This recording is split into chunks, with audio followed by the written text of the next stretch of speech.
O ministro da Fazenda, Fernando Haddad, se encontrou com representantes de bancos para discutir a redução de juros no cartão de crédito. Voltamos a Brasília com Berenice Leite. Berenice, qual foi o resultado dessa reunião? Oi, Lívia, mais uma vez, boa noite a você e a todos que nos acompanham. Olha, hoje, segundo o ministro da Fazenda, Fernando Haddad, foi um dia para discutir alternativas, né?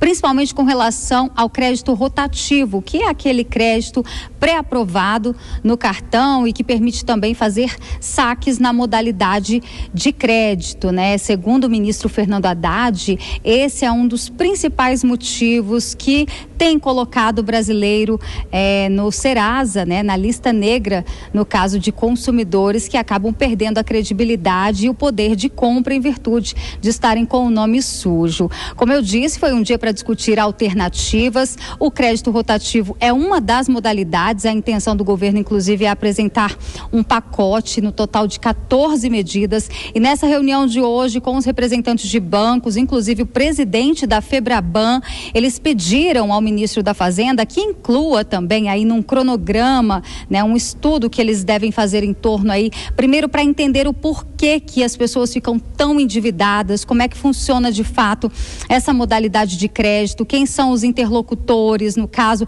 desde a maquininha, a bandeira envolvida, né, e até as empresas que também pagam parte destes juros. Como eu disse, nessa reunião, a Febraban pediu que incluísse também na discussão o Banco Central em virtude da regulação do produto, já que eles vão propor aí medidas até o final desta semana, inclusive. Vamos acompanhar um trecho sobre o que o presidente da Febraban, Isaac Sidney, ele fez um resumo aí do que deve ser feito nos próximos dias. Vamos acompanhar. A Febraban tem uma agenda prioritária e permanente de redução do custo do crédito. E para reduzir o custo do crédito é importante que nós não só venhamos a atacar as causas que fazem com que o spread bancário seja elevado, mas nós precisamos compreender quais são as causas do custo de crédito elevado. A Fazenda também não nos fez propostas, o que nós fizemos foi um diagnóstico, um estudo da indústria do cartão de crédito e do impacto para a economia e para o consumo. Agora, Berenice, você já antecipou que o ministro Fernando Haddad deve anunciar um pacote de medidas nos próximos dias. Ele chegou a antecipar algum ajuste que deve ser feito? Pois é, Lívia, esse anúncio, são 14 medidas no total de modalidades de crédito rotativo, é um deles e deve ser anunciado aí até o final desta semana, foi o que disse o ministro da Fazenda. Hoje, nesta segunda-feira, Haddad se debruçou aí, fez reuniões no sentido de apresentar primeiramente, né, as opções para o ministro-chefe da Casa Civil.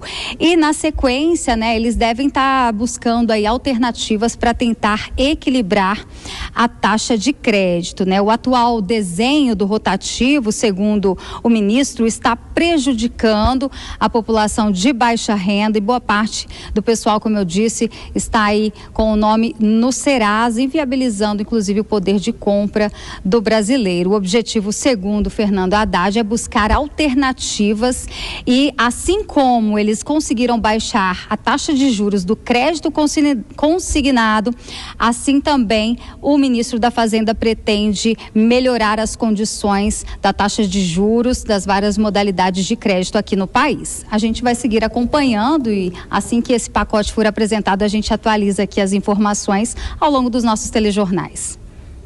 Deixa eu aproveitar que você está sempre muito bem informada e está no Congresso. Recebemos informação que agora há pouco estava acontecendo uma reunião de líderes por aí. Você tem alguma informação a respeito dessa reunião para a gente?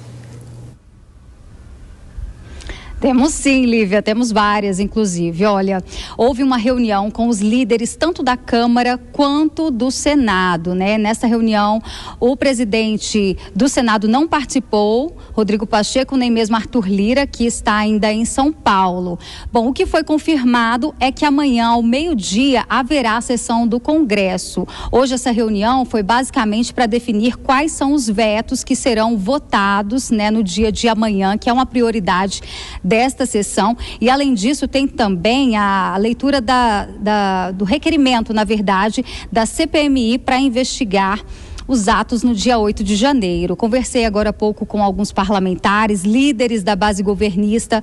O senador Randolfo Rodrigues disse, inclusive, que eles continuam trabalhando no sentido de que essa CPMI não aconteça, para que os parlamentares tirem as assinaturas. Ele acredita que isso não será bom, já que existe uma investigação por parte da Polícia Federal, no âmbito do STF, e que isso, de certa forma, pode, a gente sabe, vai desgastar a imagem do governo federal.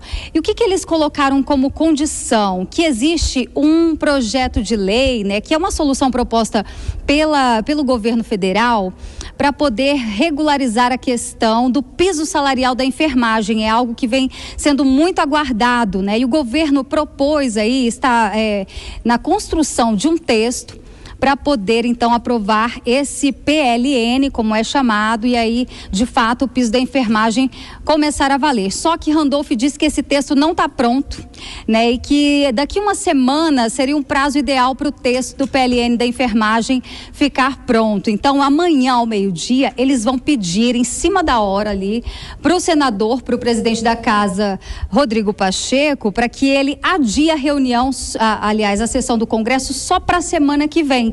Eles querem mais uma semana, e aí fica subentendido que é mais uma semana para que eles trabalhem no sentido de retirar mais assinaturas e esvaziar aí a CPMI do dia 8 de janeiro. A gente vai seguir acompanhando isso também, Lívia. Muitos assuntos para serem acompanhados. Obrigada, viu, Berenice? Bom trabalho e árduo para você aí em Brasília. Boa noite.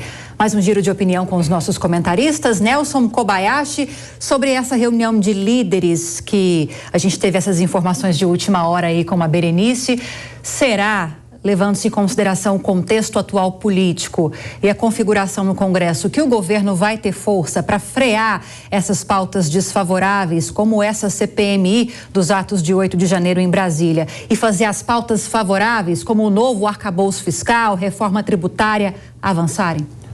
Infelizmente, parece que sim, né, Lívia? Essa reunião de líderes, ela serve, inclusive, para firmar ali o compromisso para o que tem sido dito, uma retirada de assinaturas em bloco, o que é, assim, uma afronta à nossa democracia, né? Porque para assinar, cada parlamentar vai lá individualmente e deixa a sua subscrição de que quer uma investigação a respeito dos atos do dia 8. E para retirar, vai lá um representante do bloco político e tira de uma vez só a assinatura de um monte de gente. A gente viu que essa enrolação para marcar uma sessão do Congresso Nacional, que é conjunta, né, da Câmara dos Deputados com o Senado Federal, fez aí chegar nisso que o governo queria, que era enfraquecer a ideia de uma investigação dos atos do dia 8. Agora a gente tem que repercutir isso, porque o governo não quer a investigação dos atos do dia 8, se são atos antidemocráticos, se são atos contra a democracia.